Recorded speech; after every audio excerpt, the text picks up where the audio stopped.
Hi, I'm Effie and this is What Effie Reads.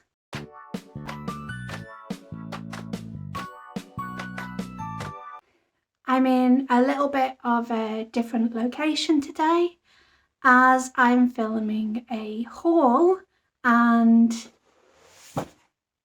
Nuna. And when I told B that I would be filming a haul, he got confused and was like, "What are you doing in the haul?" And then he suggested I do, oh, hello Nuna. He suggested that I do a haul in the haul. So that's what I'll be doing today. And possibly we'll have cameos from Nuna, although I'm not sure if we'll see much of her today, but I guess you never know. I don't usually film hauls, no particular reason why, but do let me know if you want to see more hauls from me. But I thought since I'm doing, my cat is purring right there. Since I'm doing 30 videos in 30 days, I thought why not film a July haul? So all the books featured in this video I bought in the month of July or arrived. There's a few book boxes that for one reason or another turned up this month.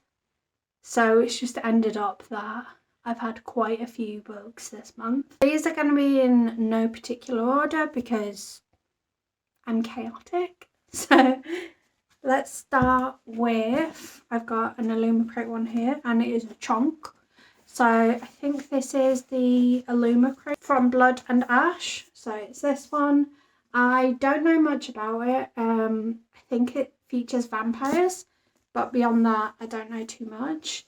But it's got these really stunning stenciled edges, and it's also got beautiful foiling on the naked hardback. Clearly they expect the people that have bought this book to already be familiar with this series, as there's no blurbs at all on it. So interesting.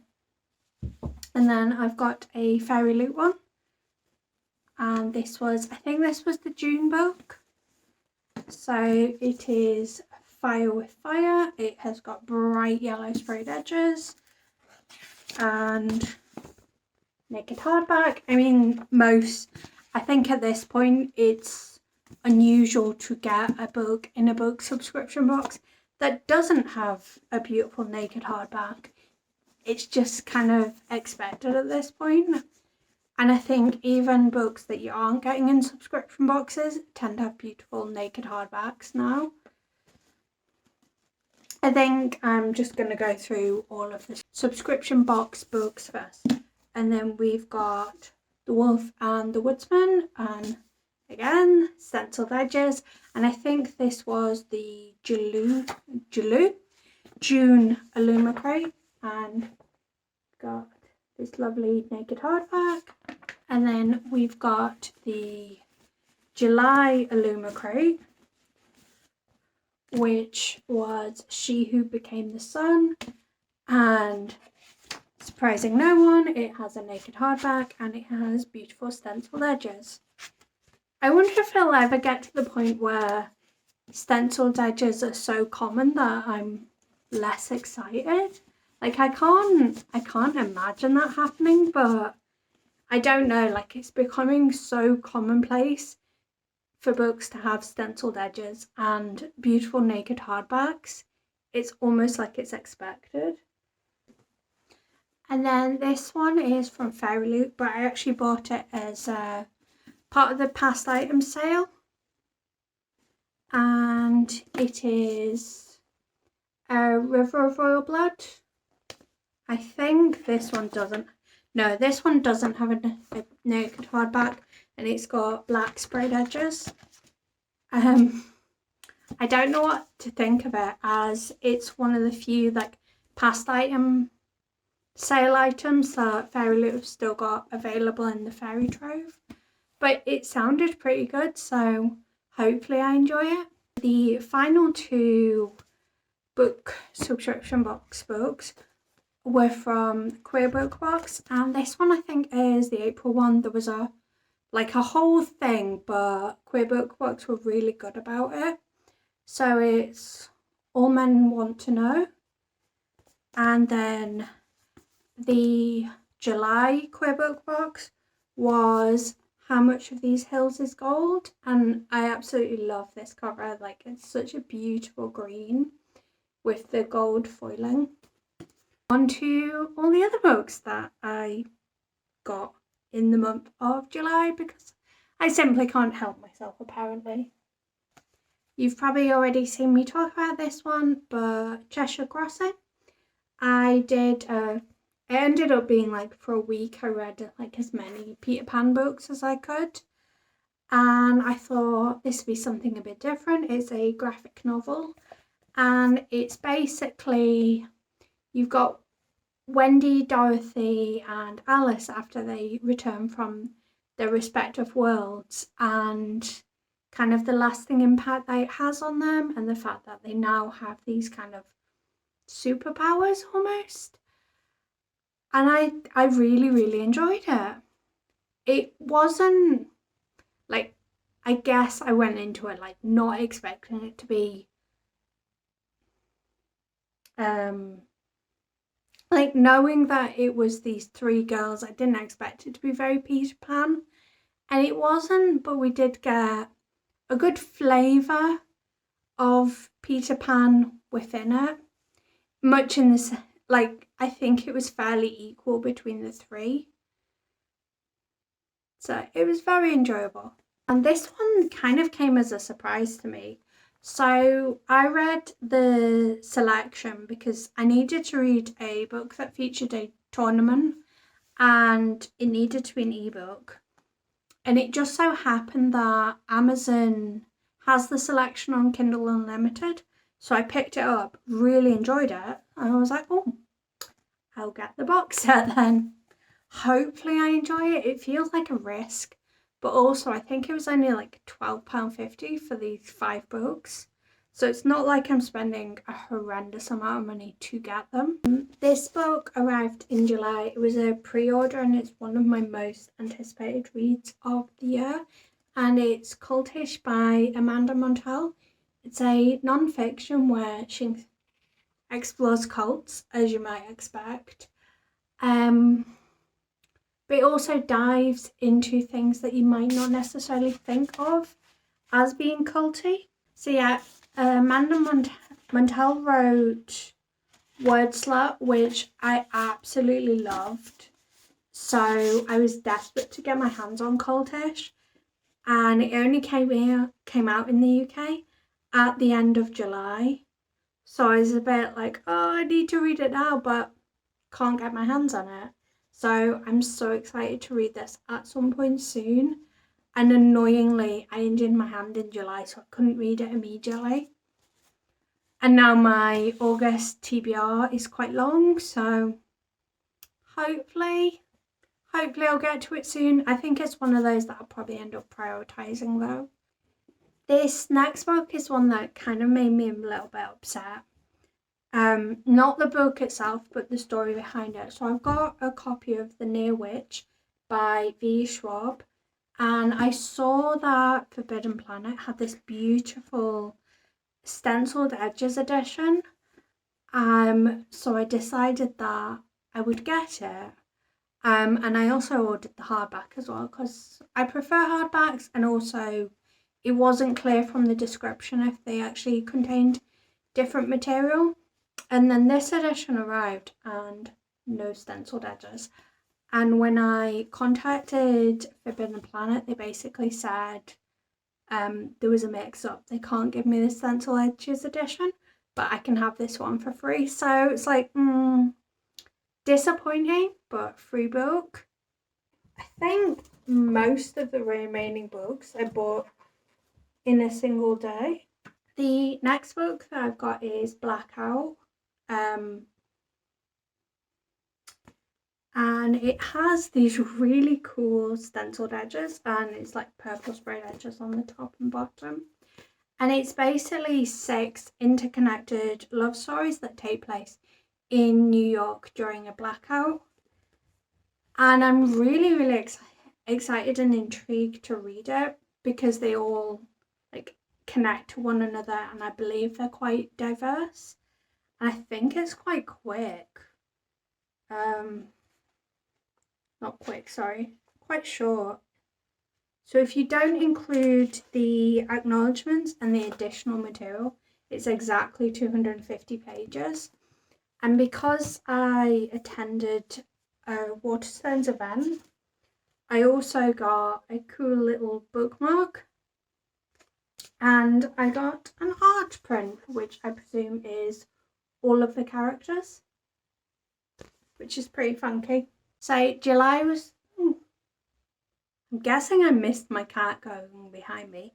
July was the month that Spoops set up a wishlist channel for her Patreons on her Discord.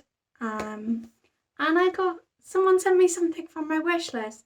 This is from Nori. I will link the channel down below. And I'm really excited to read this.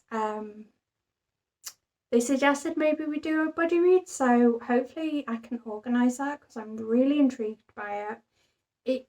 It's like witchy, but it's also historical fiction. And I think there's like a repeating love theme to it as well. I'm very, very interested in picking this up. And these next books are basically how Shannon, again, her channel will be linked down below, she's heading the books, is just a horrendous influence on me. We went out on a single Monday and we hit like a few different charity shops and we ended in Waterstones, but we also had a few drinks because we are both adults. And books were bought. Many books were bought. I can't remember where they all came from, so I'm just going to kind of go through the books. So we've got Chasing Stars, or Chasing the Stars.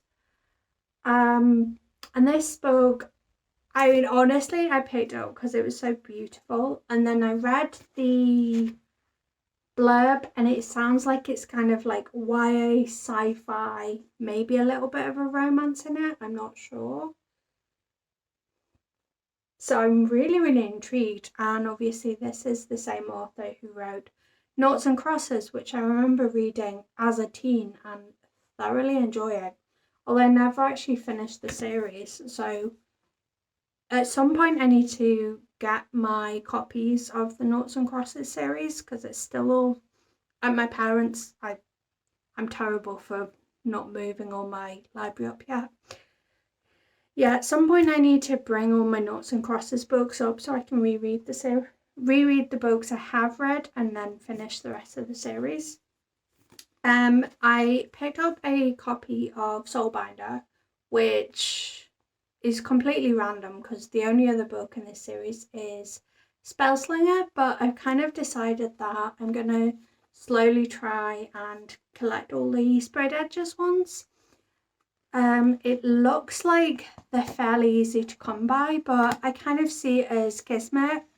Every time I do find the sprayed edges, I buy it, and hopefully I'll magically eventually have the full set.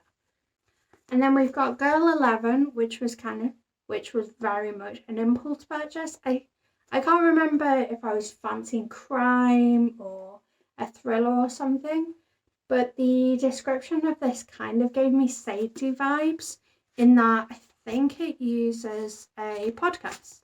Yeah. So it's a really, really brief blurb. It says, vigilante, true crime podcaster El Castillo has long been obsessed with the Countdown Killer. Victims 20 years ago, he went on a killing spree. Each new victim was a year younger than the last. Vengeance, now he's back. El must stop the deadly countdown before the killer can claim his next victim. So very, very interested to read it. and probably should have put it on my August TBR because I think I had some thriller prompts, but I don't know, like it giving me Sadie vibes gives it a lot to live up to.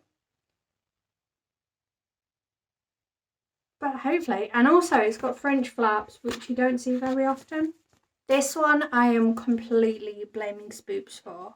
And this book is Betty, and it is literary fiction, and I believe it is multi-generational, and also it's stunningly beautiful to look at. This is a book that I only got the very vaguest sense of what it was about from the blurb on the back, but I'm trying to read more literary fiction because some of my favourite books this year have been literary fiction. So I'm hoping this one will capture me. And I was really intrigued by all the different awards that it's been like longlisted or shortlisted for. So hopefully I like it. I do need to read it for a video project that I've got on the go at the moment. So hopefully I will read it in August, but then as I say, I've got a really long TBR, so I'm not optimistic. This next book I 100% bought just for the aesthetics, and it is Layden's Poems, but just look at that cover, and that is all like inlaid, and I love how gorgeous it is. And I also just love a really old book. Oh, it is really old. It's 1875. That's older than I thought it was. I thought it was maybe around the turn of the 20th century, which I guess 1875 kind of is, but that is older than I had thought it was.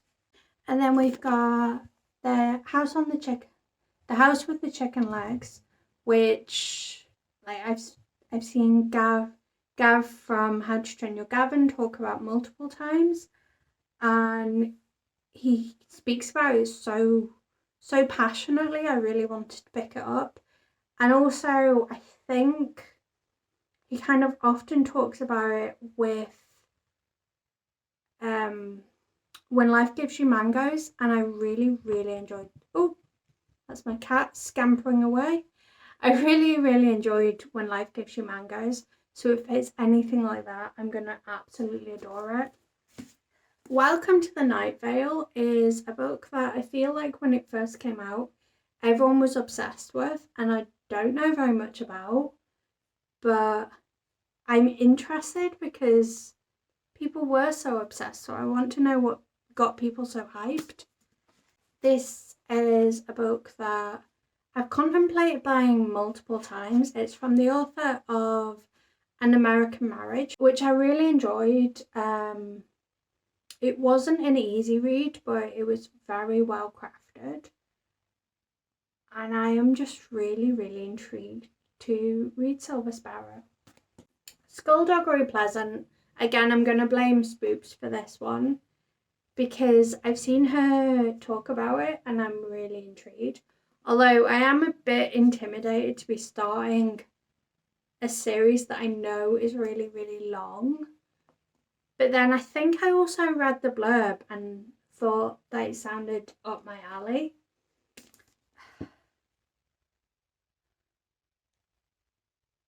Yeah, it's like the stories being true and stuff, so I'm very interested to try it, and hopefully it'll be a fairly, oh yeah, it's like massive font.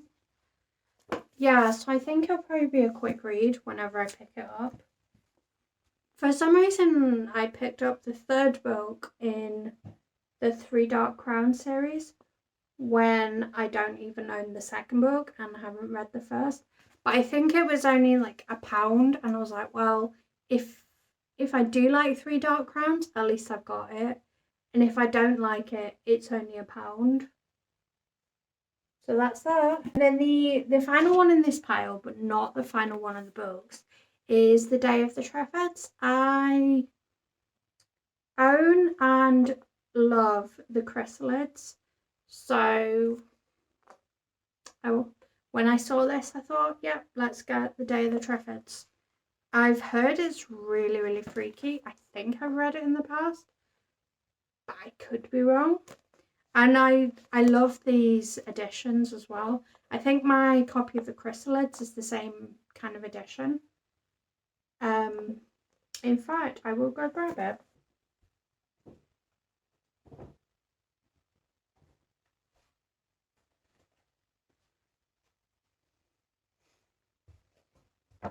Okay, so it's not quite the same edition. So this is my copy of the chrysalids. But you can see from the spines, you can see why I thought it was like the same edition, because those look like a matching set. But I'm guessing one of them is like a cover revamp. And then I think the last 15 books I've got, I can talk about as one, basically. Can you guess what 15 they are, given some of my favourite books this year? It is volumes 1 to 15 of Battle Royale. I picked them up because, like, basically Spoop said that it goes a lot into, like, you get more of one of my favourite characters in the manga, and also the copy of Battle Royale I've got is like 670 something pages, whereas this is how much you get from the manga. So I'm really excited to see basically everything expanded out. Like, I loved how much Angel's Border expanded out the story of Battle Royale. So I want to see what the manga does with that, really. That is the many, many books that I bought in July. I'm not going to hold myself to like being on a book buying ban, but I am going to try and be a lot more considered with the books that I'm buying. And like in general, I think I've reached a point where I know that I need to not buy so many books. Like I'm subscribed to 3 book subscription boxes. So even if I don't buy any books, I still have 3 new books coming each month. And then obviously I've got books that I've pre-ordered. But I will say that all of the books that I actually picked for myself, as opposed to ones from subscription boxes, are ones that I'm really interested in, or in the case of this poetry book, you know, I've said before, I'm kind of like, I collect these beautiful editions. Like, I know they're not valuable, but I love how beautiful they look. And it's not that, and it's possible that I would read them, because like I probably wouldn't pick up a book that I wouldn't even consider reading, but they are more for, I just love like really old beautiful books. I'd love to know what books you got in July, and let me know how bizarre you found the concept of a haul in the hall. And until next time, bye.